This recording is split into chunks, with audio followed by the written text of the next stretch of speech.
तो बहुत सारी चीजें हो रही हैं राजनीतिक हलकों में, तमाम बातें हो रही हैं, हेट स्पीच को लेकर बात हो रही है, ध्रुवीकरण को लेकर के बात हो रही है, और वैसे भी चुनाव का मौसम है। लेकिन आरएसएस के मन में क्या है, ये बहुत कम लोग जानते हैं। मैं स्वागत करना चाहता हूं, मुझे नहीं लगता इससे बेहतर कोई मेहमान होगा, इंद्रेश कुमार जी का। आपका बहुत बहुत स्वागत इंद्रेश जी एनडीटीवी में। सबसे पहला सवाल मैं ये पूछना चाहता हूं कि ये जो राजनीति हो रही है अभी पिछले 10 दिन में, हमने इंद्रेश जी देखा जिन्ना, अब्बाजान, ये सारी चीजें जो हैं वो पश्चिमी उत्तर प्रदेश की राजनीति में एकदम उभर करके एकदम सामने सतह पर आ गई। इस ध्रुवीकरण की राजनीति को आप किस तरीके से देखते हैं?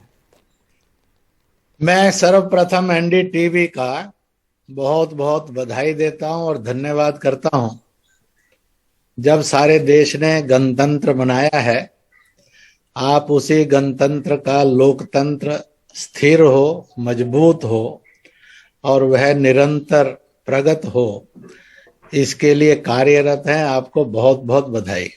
ऐसा है, मैं एक ही बात कहूंगा, हिंदुओं को जातियों में बांटने का काम और हिंदुस्तान के लोगों को मजहब पर बांटने का काम, यह घोर निंदनीय और अशोभनीय है। इसलिए मैं पूरे विश्वास के साथ कह सकता हूं, मैंने हजारों नहीं लाखों मुसलमानों से उत्तर प्रदेश में इंटरेक्ट किया है। मैंने मुशहरों, राजभर हों, लोध हों, निषाद हों, ऐसे अनुसूचित और जनजातीय समाज के भी बहुत बड़े नहीं हजारों हजार से संवाद किया है। मैंने जाट होंगे, गुज्जर होंगे, ब्राह्मण होंगे, बनिया होंगे, राजपूत होंगे, ऐसे भी सारे समाज से त्यागी होंगे, हजारों हजार से इंटरेक्ट किया है, पश्चिम से लेकर पूर्व तक के उत्तर प्रदेश के अंदर। तो मैंने ये पाया है, लोग ना जातियों में बंटना चाहते हैं, ना मजहब में लड़ना चाहते हैं। वो ये चाहते हैं कि हमें बांटे नहीं और लड़वाए नहीं, ऐसे ही राजनेता और दल चाहिए।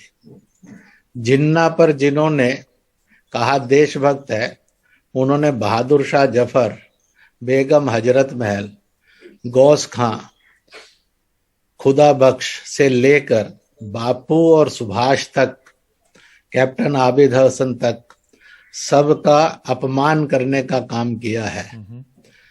इसलिए जिन्ना को देशभक्त कहना या पाकिस्तान को और खतरे की क्लीन चिट देना, उसने ये सिद्ध कर दिया है कि राजनेता और मुसलमान के बारे में कहना चाहते हैं कि वो प्रो पाकिस्तान है, प्रो विभाजन है, और वह प्रो कट्टर है, वो हिंदुस्तान और हिंदुस्तानी नहीं है।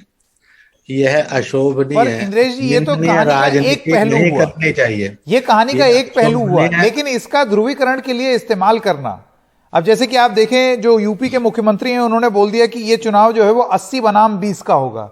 अब ये कोई भी जानता है कि ये जिक्र किस बात का है, भले ही उसको स्पिन देने का प्रयास किया जाए, लेकिन 80% उत्तर प्रदेश में कौन सी आबादी है और 20% किसकी आबादी है, हर कोई जानता है। ऐसा है कि अपनी अपनी सोच है।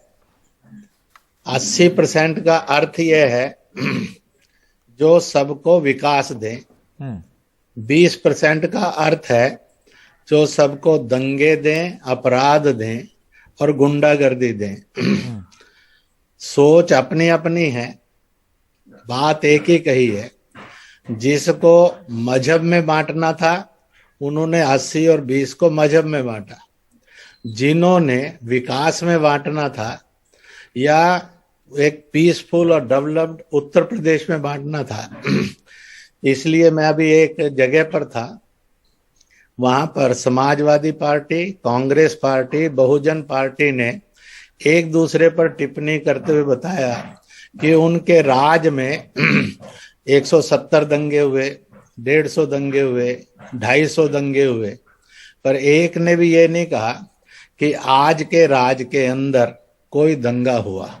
इसी से सिद्ध हो रहा था। मैंने हंसते हुए पूछा कि आपने आज की योगी सरकार पर दंगे का कोई आरोप नहीं लगाया, एक दूसरे के दंगे गिनाए, इसके लिए आपको बधाई हो।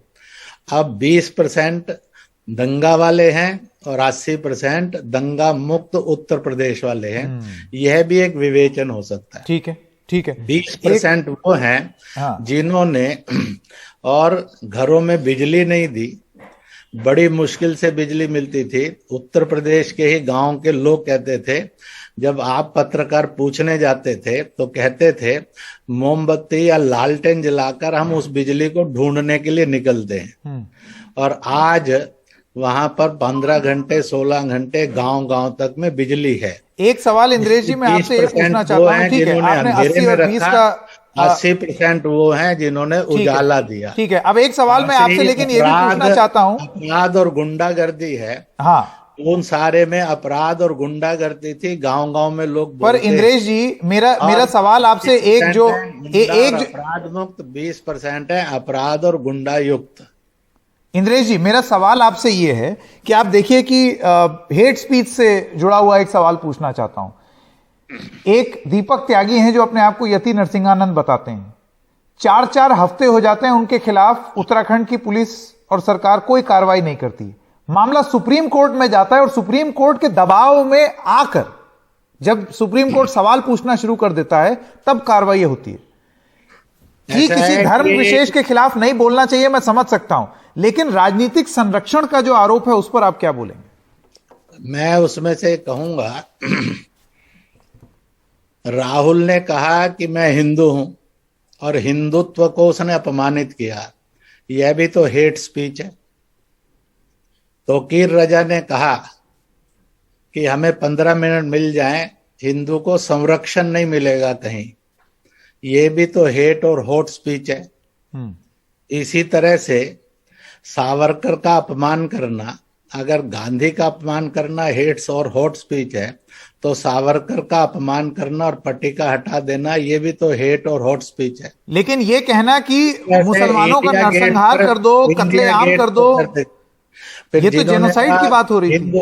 उन्होंने हिंदुओं का कहा तो प्रश्न खड़ा होता है कि जिसने कहा हिंदू बस को रखने वाला कोई नहीं रहेगा, तो उसमें तो आप भी आते हैं। तो आपकी जिसने जेनोसाइड की बात की उसने उसकी जेनोसाइड की बात की। तो जितने भी जेनोसाइड की बात करने वाले लोग हैं, अगर उन सबको ये फीलिंग होनी चाहिए they should not talk like that, वो फिर राहुल हो, तौकीर रजा हो, अखिलेश यादव हो या संत महात्मा जी हो। इसलिए यह जो हेट और हॉट स्पीच है, संघ पर 60-70 साल यह आरोप सरकारें लगाती रही कि बापू को मरवाया है। आप सब भी न्यूज फ्लैश करते रहे। 60 साल जिन्होंने इतनी बड़ी और हिंसा बोई, तो उस हेट और हॉट स्पीच का खमियाजा कौन भुगतेगा? उसके लिए आप किसको कसूरवार मानेंगे? सत्ता थी, प्रमाण नहीं कर सके, प्रमाणित नहीं कर सके, आज भी बोल देते हैं। तो यह चरित्र हनन का, हेट और हॉट स्पीच का कितना क्रूर और घिनौना रूप है। इसलिए मैं कहूंगा यह इस तरह की बातें कोई भी हो, नहीं होनी चाहिए, कभी हो, यह करना अशोभनीय और निंदनीय है। और इसके लिए इसलिए जब पत्रकार मेरे से एक तरफा बात पूछता है तो मैं कभी कभी ये लगता है कि वो भी पक्ष है कि निष्पक्ष है। इसलिए आप पूछते कि राहुल ने हिंदुत्व का अपमान करना, ये नहीं, मेरा सवाल तो सीधा है, जो नफरत फैलाए उसके खिलाफ कानून कार्रवाई क्यों ना करे? इसीलिए मेरा सवाल इंद्रेश जी था, इसलिए आपका सवाल कार्रवाई करने में देर क्यों हुई? राजनीतिक संरक्षण पर सवाल था मेरा। फिर आपको पूछ रहा हूं, आपका अगर सवाल सीधा है, करना भी चाहिए, आप सीधे आदमी भी हैं, तो वो ये है, आप पूछते धर्म संसद के महाराज के बारे में पूछा, आपने राहुल की हेट स्पीच के बारे में प्रश्न नहीं किया, आपने अखिलेश की हेट स्पीच का प्रश्न नहीं किया, आपने तौकीर रजा की हेट स्पीच का प्रश्न नहीं किया, आपने ओवैसी की हेट स्पीच का प्रश्न नहीं किया। मैं ये कह रहा हूं कि आप अगर कहते ये महात्मा, राहुल, तौकीर रजा, ओवैसी और अखिलेश इन्होंने जो हेट स्पीच दी, इनके बारे में आपकी क्या राय है? हाँ। तो मैं मानता कि आपने सीधा प्रश्न किया है हाँ। और ठीक प्रश्न किया मेरा है। सवाल तो सिर्फ इतना था इंद्रेश जी, मेरे पास वक्त खत्म हो गया, आपका बहुत बहुत धन्यवाद। सवाल सिर्फ ये था कि अगर हेट स्पीच हुई है, जिसने भी की है, उसके खिलाफ कार्रवाई होने में विलंब क्यों, और अगर विलंब हुआ तो क्या इसलिए ये मैं कह राजनीतिक रहा हूं, संरक्षण का प्रतीक है या नहीं, ये मेरा सवाल था।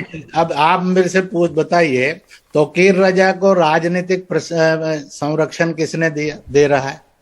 आप ही पर बताइए। यूपी में सरकार बीजेपी की, Rahul, law and order state subject कार्रवाई हो जानी चाहिए थी। संरक्षण कौन दे रहा है?